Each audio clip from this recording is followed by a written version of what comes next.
तुम्ही प्रतापगडचा मशाल महोत्सव बघितलाय का? नसेल बघितला तर हा व्हिडिओ शेवटपर्यंत बघा. आज प्रतापगडावर भव्य असा मशाल महोत्सव सुरू होता.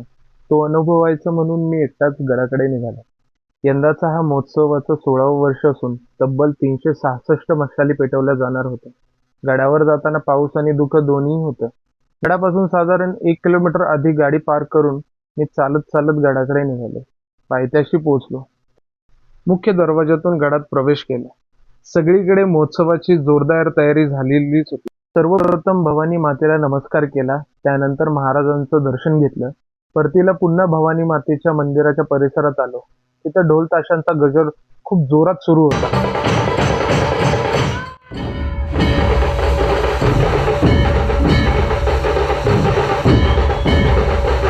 जिथे मशाल महोत्सव सुरू होणार होता, तिथे लोकांची गर्दी उसळली.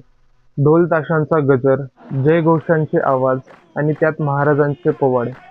मावळ्यांनी गायलेली काही गाणी, त्यामुळे वातावरण अगदी थरारक आणि अंगावर काटा आणणारं झालं होतं.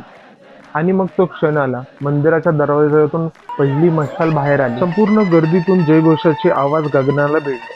त्या मशालींना स्पर्श करून मावळ्यांनी आपल्या मशाली पेटवून जोशाने तटाकडे निघाले. या अंधारात, धुक्यात पेटलेल्या मशालींच्या प्रकाशात प्रतापगडचा इतिहास जिवंत झाल्यासारखा वाटत होता. हा संपूर्ण अनुभव फक्त शॉर्ट व्हिडिओमध्ये समजावून सांगता येणार नाही. तो अनुभवायला हवा, प्रत्यक्ष गडावर उभं राहून.